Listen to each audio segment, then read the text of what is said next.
Hey, Bruce here with the 5-Minute Handyman. I am working on painting a handrail and a newel post. So let me show you some of the hardware and we'll talk about it. Well, I have cleaned this railing with trisodium phosphate, cleaned it off with a clear water rag, and I gave it a light sanding, and now I am applying some paint. So I wanted to show you how I do this painting on a circular or round object. Let's see if we can get set up here so you can see it. So really the key on painting something circular is we want to go around it, okay? And if we have things like these features, what I have to do is I have to be real careful to make sure that my paint does not drip and create lines of paintbrush lines and drip lines. And so what I will do is I will go back and forth very gently, being careful not to splatter, not to let my brush flick and splatter the paint. And so I will just go through here, and then I'll come back over several times just to make sure that I don't have any drips underneath these edges, because that really takes away from a good paint job, having some drips. And so that's what I'm going to do, is I'm going to just go around here like this, very slowly, very gently, and you'll see that it is not covering super dark. And so that's okay, because this is only my first coat, and I'm going to come back with a second coat, and that'll give it some depth and give the color a nice deep rich look to it.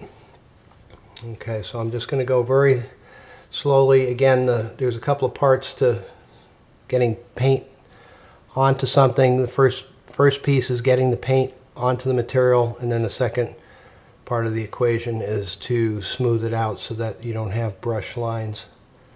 And so what I'll do is I'll go over this. Now I don't want to keep going over this. Once it starts to dry, if I touch my brush to it, it's going to start pulling and giving me very uneven texture.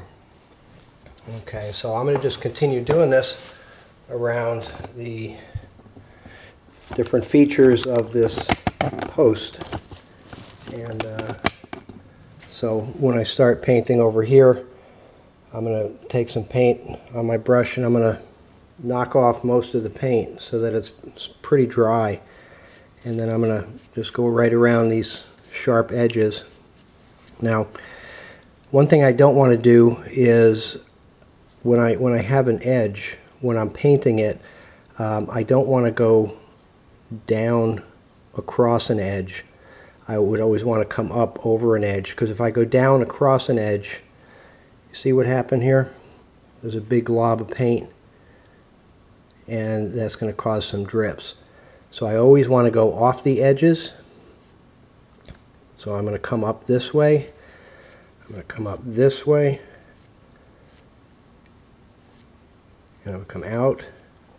Okay, and that's going to give me a nice clean corner. So we always want to make sure that if I'm going across an edge, like coming down here, what I'm doing is I'm scooping off paint from the brush, and you can see how that's going to cause a drip. All right, and so we want to avoid that kind of a thing. Okay, you can see how it's dripping right down here. But as long as I come up, I go off my edges,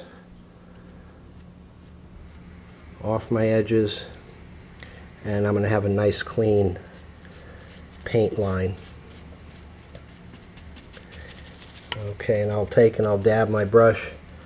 There's a lot of paint on the side of my bristles here, and so I can get the paint onto the material this way, and then come back and give it a nice smooth set of strokes. Clean off this edge. Again, come back around, make sure that I have no drips, especially on these hard corners. And then, as we remembered from when I am cutting a line, if I'm going to cut a line here,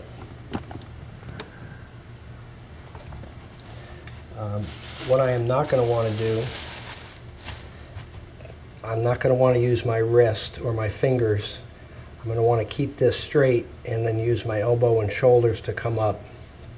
Use my large motor skill areas, and so that way it's going to give me a nice straight and even cut line.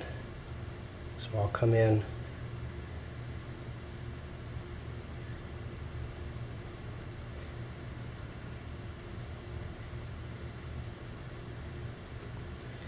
come up, and then I'll come in and go a little bit closer to make my line straight.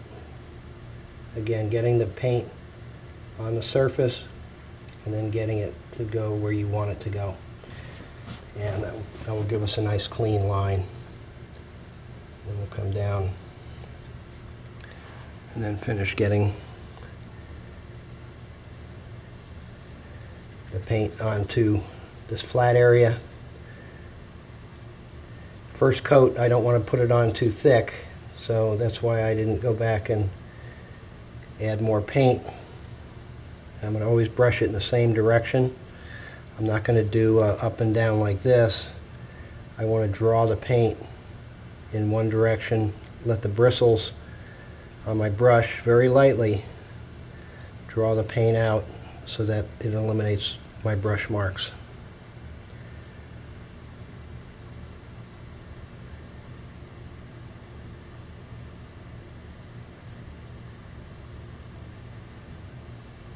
Okay. And then when I come back and do my second coat, like I said, it's going to be nice and rich, deep color. But for now, this first coat looks good. And so we're just going to keep going around here, and then we'll be done with the first coat, let that dry for 2 hours, and then we can come back and do a second.